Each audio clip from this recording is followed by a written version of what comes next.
ये वीडियो जरा पुराना है, यही कोई हफ्ते भर पुराना।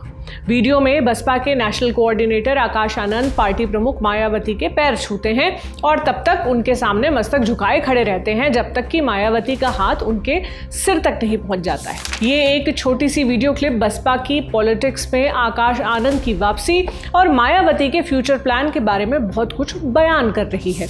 तो आज इंडिया टुडे मैगजीन से जुड़े हमारे साथी आशीष मिश्र की रिपोर्ट के जरिए बसपा में आकाश की वापसी और मायावती की राजनीति को करेंगे डिकोड।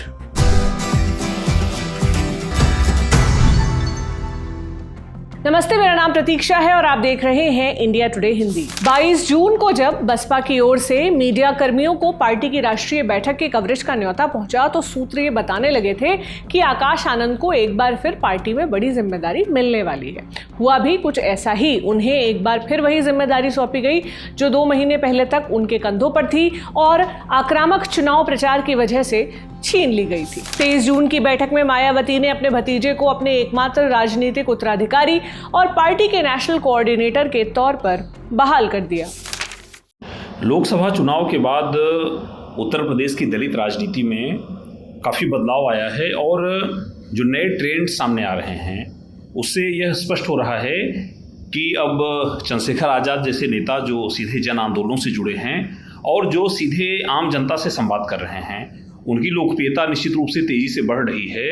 और इस लोकसभा चुनाव में बहुजन समाज पार्टी जिस प्रकार से संगठनात्मक रूप से काफ़ी निष्क्रिय रही है और चुनाव परिणाम भी उसके लिए बहुत ही नकारात्मक रहा है, तो ऐसी स्थिति में निश्चित रूप से बहुजन समाज पार्टी का नेतृत्व अब काफ़ी चिंतन और मनन करने की स्थिति में है और इसी कारण निश्चित रूप से आकाश आनंद जैसे युवा नेता को आगे बढ़ाने की रणनीति बनाई गई है। लोकसभा चुनाव के दौरान तीसरे चरण का मतदान जब 7 मई को हुआ तो मायावती ने अपने भतीजे के पर कतर दिए थे। कयास लगाई गई कि आकाश के आक्रामक चुनाव प्रचार और लगातार बीजेपी सरकार को निशाने पर रखने की रणनीति मायावती को नागवार गुजरी।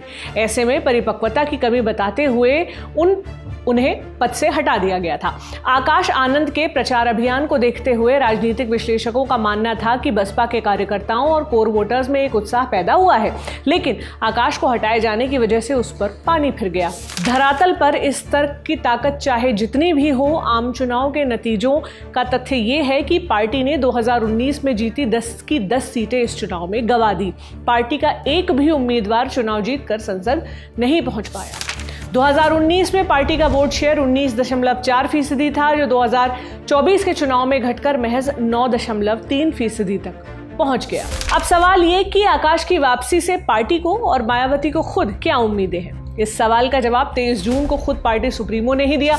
मायावती ने कहा, मुझे उम्मीद है कि वो हमारी पार्टी और आंदोलन के हित में हर स्तर पर एक परिपक्व नेता के रूप में उभरेंगे। मायावती ने आकाश आनंद से परिपक्व नेता के रूप में उभरने की उम्मीद जताई है। इस बात के मायने समझने के लिए आपको इन दोनों नेताओं की प्रचार शैली पर गौर करना होगा। अपने चुनावी भाषणों में मायावती मुख्य तौर पर सपा कांग्रेस पर निशाना साधते हुए दिखती हैं।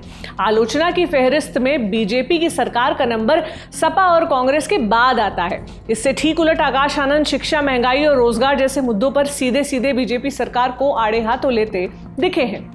याद कीजिए 28 अप्रैल को सीतापुर में आकाश की चुनावी रैली, जिसमें उन्होंने बीजेपी की सरकार को आतंकवादियों की सरकार कह दिया था। इस भाषण के बाद आकाश आनंद और अन्य 39 लोगों के खिलाफ मुकदमा दर्ज किया गया था। मायावती की अपनी भतीजे को दी गई सलाह इसी अपरिपक्वता को दूर करने की ओर इशारा करती है। 2027 में उत्तर प्रदेश में विधानसभा चुनाव होंगे। विधानसभा चुनाव में करीब 3 साल का वक्त है। ऐसे में बसपा को अपने युवा नेता से जमीन पर काडर मजबूत करने और कोर वोटर्स में पार्टी की अपील पैदा करने का दारोमदार है।